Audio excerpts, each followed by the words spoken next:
Hello everyone, good morning and welcome back to my channel. আমি Tiyas, amazing Tiyas চ্যানেলে তোমাদের আরও একবার স্বাগত। বন্ধুরা, তোমরা কেমন আছো সবাই? আশা করি ভগবানের আশীর্বাদে সকলে ভালো আছো, আর আমিও ভালো আছি। আজ হচ্ছে সোমবার, আর এখন বাজে সকাল 6:30। এখন থেকেই তোমাদের সাথে নিয়ে ব্লগটা স্টার্ট করছি, আর আশা করছি তোমাদের আজকের ব্লগটা ভালো লাগবে। রুদ্র, ভালো করে এক্সাম দেবে, ঠিক আছে? আর বলবে কি কি আসছে, হ্যাঁ? ভালো করে দেবে তো? ঠিক আছে।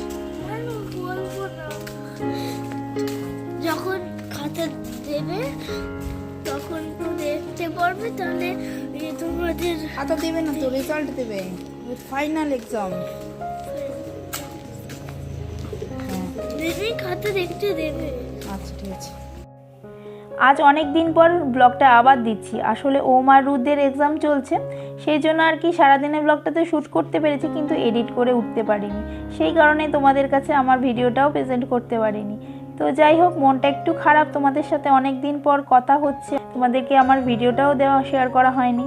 তো আজ রুদ্রের ফার্স্ট এক্সাম শুরু হলো। তো প্রথমে রুদ্রের 6:50 থেকে এক্সাম শুরু হবে, আর ওমে 8:30 থেকে। তো এখন আমি রুদ্রকে নিয়ে চলে এলাম। ও বাড়িতে একটু পড়াশোনা করে নিচ্ছে। এত তাড়াতাড়ি ওকে এনেও তো লাভ নেই, তাই জন্য ওর পাপার সাথে ও 8টার সময় চলে আসবে স্কুলে। সব রাখবে, হ্যাঁ? এই যে পরীক্ষা দেবে, মাথা টুপিটা খুলবে না। আমি আসলাম তাহলে। শীতকাল তো পড়ে গেছে। আজ যখন রুদ্রকে স্কুলে দিতে গেলাম, এত কুয়াশা ভোরের দিকে, দরজা জানলাগুলোও খোলা যায় না, জানো। আর আমি তো অনেক ভোরবেলায় উঠি ঘুম থেকে, আর ছুটির দিনগুলো একটু লেটে উঠি। আর আজ থেকে যেহেতু ওম রুদ্রের এক্সাম, সেই জন্যই প্রতিদিনের মতোই ভোরে উঠতে হচ্ছে। আর সকালে রুদ্রকে স্কুলে দিতে এলাম, তোমরা দেখলে। তারপর আমি বাড়িতে এসে জোর কদমে ঘরকন্যার কাছে নেমে পড়েছি। আর জানো তো বন্ধুরা, কদিন ধরে কাজকর্মগুলো ঠিকভাবে করে উঠতে পারছি না। এই ধরো অনলাইনে কটা গ্রসারি আনা হয়েছে, সেগুলো এখনও রিফিল করা হয়নি, সেগুলোও বসে বসে রিফিল করলাম। তারপরে কৌটোগুলো ধুয়ে মেজে একটুখানি পরিষ্কার করে শুকিয়ে তারপরে করেছি। আর এখন কদিন ধরে এত কাজের চাপটা বেড়ে গেছে যে কোনটা ছেড়ে কোনটা করব সেটাই ভেবে উঠতে পারছি না। আগে এটা হতো না, ঠিক টাইম মতোই সব হয়ে যেত। আসলে শীতের বেলা, আর ঘড়ির কাঁটাটাও মনে হয় খুব তাড়াতাড়ি ঘুরছে। তো যাই হোক, কথাটা সেটা নয়, শীতের সময় একটু দেরি করেই ঘুম থেকে ওঠা হচ্ছে, সেই কারণে আর কি আমার সব কাজগুলো দেরি হয়ে যাচ্ছে। আর এদিকে আমি চলে এসেছি ছাদে, মানে ঢাকা ছাদে, ব্ল্যাঙ্কেটটা নিয়ে চলে এলাম। এখন শীতটা পড়েছে খুবই, চাদর আর পাতলা কম্বলে না শীত মানছে না, জানো। তাই এই ব্ল্যাঙ্কেট দুটো বার করে নিলাম। অবশ্য একটাই এনেছি, এখন দুটো আনা হয়নি, আর একটাও বার করা হয়েছে। একটু ঝেড়ে রোদে দিয়ে দিলাম। আর ব্ল্যাঙ্কেটে না খুব সফট, জানো তো, পেটটা একটু বেশি, 4 জনের ভালোভাবে হয়ে যায়। দুটো ব্ল্যাঙ্কেট তো বার করেছি বললামই। যদি বেশি ঠান্ডা পড়ে তখন দুটো গায়ে দিয়ে দিই। এবার নিচের ছাদের কাজ শেষ করে এবার চলে এলাম 5তলার ছাদে। ছাদটা যতই পরিষ্কার করি তবুও না ধুলো পড়ে। আর ছাদটা আজ ঝাড় দেওয়ার কারণ, আজ সকালে রুদ্র যখন স্কুলে যাওয়ার জন্য দুধ খাচ্ছিল, গ্লাসটা একটু গরম ছিল, জানো। আমার হাত থেকেই গ্লাসটা পড়েছে, বিছানার ওপর দুধ পড়ে গেছে।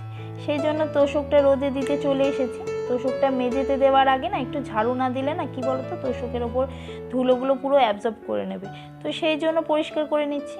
আর একদিকে ভালোই হলো, জানো তো, তোষকটা একটু রোদে দিতে পারলাম। অনেক দিন ধরে ভাবছি রোদে দেব, সময় করে উঠতে পারছি না। আর ভগবান দেখো আজকে হয়তো সুযোগ করে দিল আমায়। আর এই তোষকটাকে আগেই ঝেড়ে এনেছি, তাই এখন আর ঝাড়বো না, টান টান করে ওকে 3-4 ঘন্টা রোদে রেখে দেবো।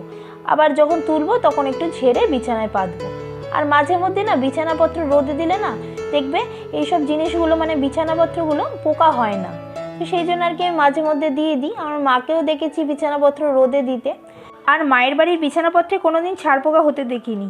তো আমিও সেই জন্য দেখে দেখে এরকম শিখেছি বিছানাপত্র রোদে দেওয়া। আর পরিষ্কার পরিচ্ছন্নতা নিজের উপরেই, তাই না? এবার আমি ড্রেসটা চেঞ্জ করে রান্নাঘরে চলে এসেছি। আসলে রান্নাঘরে আসার আগে, মানে রান্নাঘরের কাজ করার আগে বা ঘরের কাজ করার আগে একটা ড্রেস, তো রাতের ড্রেস যেটা পরে থাকি সেটাই পরে থাকি। তারপরে যখন ওইসব কাজ, বাইরের কাজগুলো হয়ে যায়, তারপরে আমি চেঞ্জ করে আবার রান্নাঘরের কাজগুলো শুরু করি। আর প্রত্যেক দিন রাতেই এখন চিয়া ফ্লেক্স সিডটা ভিজিয়ে দিই। মাঝখানে আমার অনেক দিন গ্যাপ গেছে ডায়েটটা, যা যা করতাম কিছুই করতে পারিনি, জানো। কারণ সবাই বলছে অনেকটা রোগা হয়ে গেছিস, আর রোগা হোস না। সেই জন্য না, মানে আমারও মনে হলো ঠিকই তো বেশি রোগা হয়ে যাচ্ছি, আমার নিজেরই কেমন লাগছে একটু। হ্যাঁ মানে অসুস্থ বোধ কিছু করিনি, কিন্তু তাও মানে বেশি রোগা হলেও তো ভালো লাগবে না, সেই জন্য আর কি। আর কি বলো তো, এখন আমার অতটা ডায়েট ফলো না করলেও চলে, কারণ কি জানো, বাড়িতে এতটা ওপরে থাকি, মানে 3 তলার ওপরে থাকি আর 4 তলায় রান্নাঘর, তোমরা অনেকেই জানো। 4 তলা থেকে 1 তলা কতবার যে ওপর নিচ করতে হয়। তারপর ছেলেদের কারাটে আছে, তারপরে হেঁটে যাই কারাটেতে। যখন শরীরটা খারাপ থাকে তখন গাড়িতে যাই, আর বর যেদিন থাকে সেদিনকে যাই। আমি তো ছেলেদেরকে নিয়ে কারাটেতে হেঁটেই যাই, আমার হাঁটাটাও হয়ে যায়, তো সেই জন্য এক্সারসাইজটাও হয়ে যাচ্ছে। তাই আর মানে এক্সট্রা করে কিছু এখন আর ফলো করছি না। আর এগুলো না বন্ধ করে দিয়েছিলাম, মানে এক্সারসাইজ করা, তারপরে চিয়া সিড, ফ্লেক্স সিড নিয়মিত খাওয়া, ডায়েট ফলো করা সবই বন্ধ করে দিয়েছি। তবে এখন আবার ভাবছি জায়গা মতো ফিরতে হবে, খাওয়া দাওয়াটা যেমন করতাম সেরকমই করব, মেনটেন করব। তো দেখি, এখন থেকে তো একটু একটু করে ধরতে হবে, একবারে করলে আবার শরীরটা দুর্বল হয়ে যাবে। আর এদিকে আমার বর কিছুতেই আমায় এগুলো খেতে দিচ্ছে না জানো, বলছে আগে তুমি ভারী খাবার খাও তারপর ওসব খাবে। তা কখনো হয় বলো? আমি ভাবি যে কাজটা আমি করব, মন দিয়ে করব, নিষ্ঠাভাবে করব, সেটা সফল হব, নচেত করব না। তবেও ও জোর করে ভারী খাওয়ানোর কারণ, আমি যদি এখন না খাই সেই কারণেই ও জোর করে খাওয়াচ্ছে।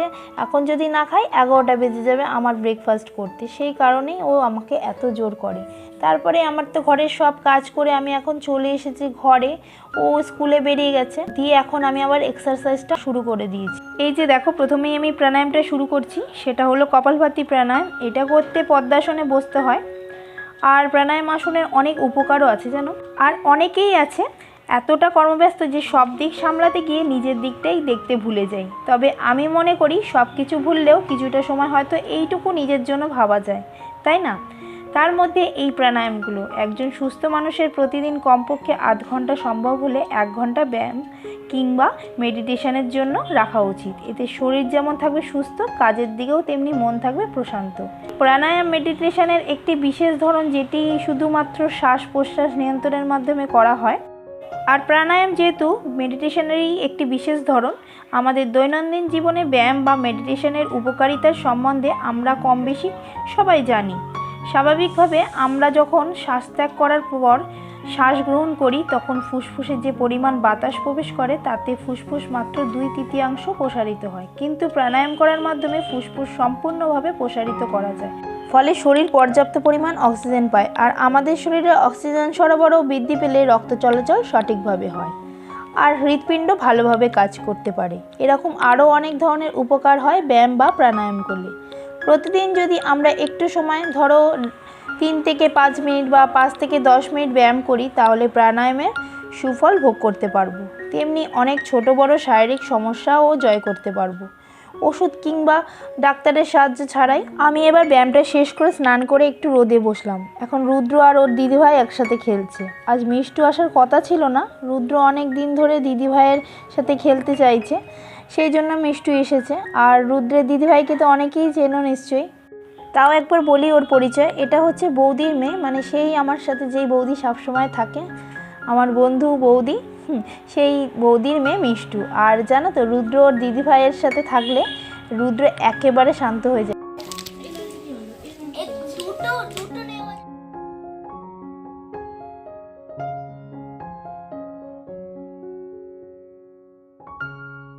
আজ আর দুপুরের পর থেকে ভিডিওটা করতে পারিনি, কারণ 3টে বেজে গেছিলো, অনেকটা বেলা হয়ে গেছে। তারপরে মিষ্টু চলে যাওয়ার পর রুদ্রকে খাইয়ে নিজেও খেয়ে নিয়েছিলাম, দিয়ে তারপরে ওদেরকে ঘুম পাড়িয়ে আমিও একটু রেস্ট নিয়েছিলাম। দিয়ে বিকেলে বর বাড়িতে আসবার পর আবার রান্নাঘরে চলে আসলাম। ছেলেদের আর বরকে সন্ধেবেলায় কিছু টিফিন বানিয়ে দিই। আজ ভাবলাম ম্যাগিটা করে দেবো। তারপর ভাবলাম মাঝে মধ্যে ম্যাগিটা তো করে দিই, অনেক দিন চাউমিন খাওয়া হয় না, আর অনেক দিন ধরে না চাউমিন খাওয়ার কথা বলছি, সেটা করা হচ্ছে না। আমারও একটু ইচ্ছা হচ্ছিল, আর এখন বাড়িতে চাউমিনটাও নেই, সেই জন্য ম্যাগিটা দিয়ে চাউমিন করে নেব। তো চলো, যেভাবে আমি ম্যাগি দিয়ে চাউমিনটা তৈরি করব আজ, সেটা তোমাদের সাথে একটু শেয়ার করি। আর তেমন কিছু ঘরে সবজি নাই, যেগুলো আছে ঘরে সেই উপকরণগুলো দিয়ে আজকে ম্যাগি দিয়ে চাউমিন তৈরি করে নিই। আর বন্ধুরা, আজ তোমাদের সাথে একটা কথা শেয়ার করতে চাই। আমার হয়তো ইউটিউবের বিষয়ে বিশেষ জ্ঞান নাই, তবুও যতটা জানি আজ তোমাদেরকে একটুখানি বলি। একটা ভালো ভিডিও বানানোর জন্য যেমন অনেকটা ধৈর্যের প্রয়োজন, ঠিক তেমনই কিন্তু আমাদের কিছু কিছু জিনিস আমাদের মাথায় রাখতে হবে। ক্যামেরাটা কোথায় সেট করলে ভিডিওটা সুন্দর আসবে, যে জিনিসটা আমি দেখানোর চেষ্টা করছি সেটা দেখতে কি ভালো লাগবে, তো এই ব্যাপারগুলো কিন্তু সবসময় মাথায় রাখা দরকার। আর আমরা যারা এই রকম পুরো ভিডিওটাই ভয়েস ওভার দিয়ে বানাই তাদের জন্য কিন্তু একটা ভিডিও বানানো বেশ আমার মনে হয় অনেকটাই চ্যালেঞ্জের।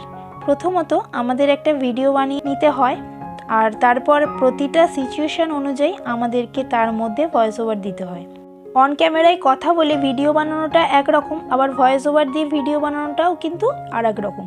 আসলে কি, ভয়েস ওভার দিয়ে ভিডিও বানালেও সবসময় যাতে এগুলো দেখতে হয় কোনো নয়েজ আসছে কি না, সেই রকম ব্যাপারটাও মাথায় রাখতে হয়, রেখে কাজ করতে হয়। আর এই সময়টাও না ভীষণ অসুবিধা হয় যখন ভয়েস ওভার দিতে বসি, তখন কিন্তু খুবই খেয়াল রাখতে হয় আশেপাশের কোনো নয়েজের মধ্যে যাতে না চলে আসে। তবুও অনেক সময় হয় কি, কুকুরের শব্দ বা কোনো মানুষ গাড়ি নিয়ে যাচ্ছে বা যাদের রাস্তার উপর বাড়ি সেরকম জায়গাতেও বেশি নয়েজ আসার সম্ভাবনা থাকে, আর সেই সব নয়েজগুলো চলে আসে। আর তখন না বারবার করে সেই ভয়েস ওভারটাকে আমাদেরকে কাটতে হয়, আবার নতুন করে সেখানে ভয়েস এডিট করে বসাতে হয়।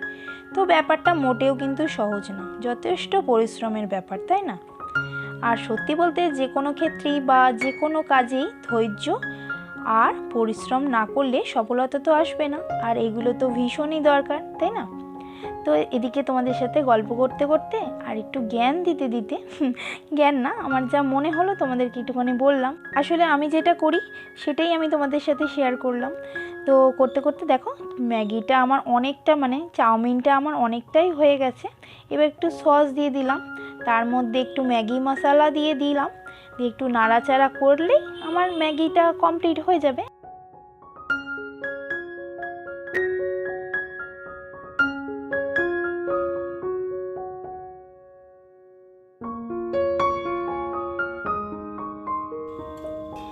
ব্যাস, রান্নাটা ভালো করলাম। দেখো কে করলো আর কে বলছে রান্নাটা ভালো করলাম ভালো নাকি। খেয়ে দেখো তো একটু কেমন করেছি। দেখো না, একটু খেয়ে দেখো এতক্ষণ ধরে আমি করলাম আর আমার বর বলছে দেখো তো খেয়ে কেমন হয়েছে। কেমন করেছি। দেখি যেই রান্না করুক খেয়ে একটু বলি কেমন, এই যে বুঝলে রান্নাটা ভালো করলাম হবে। আমি। আমি করেছি, অবশ্যই ভালো হবে।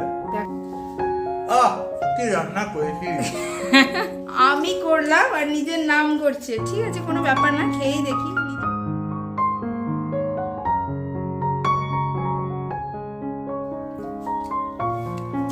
বুঝতে পারলাম না, ভালো হয়েছে। ভালো হয়েছে। রান্নাটা কে করেছে গো? তাই, তোমার নাম কি গো?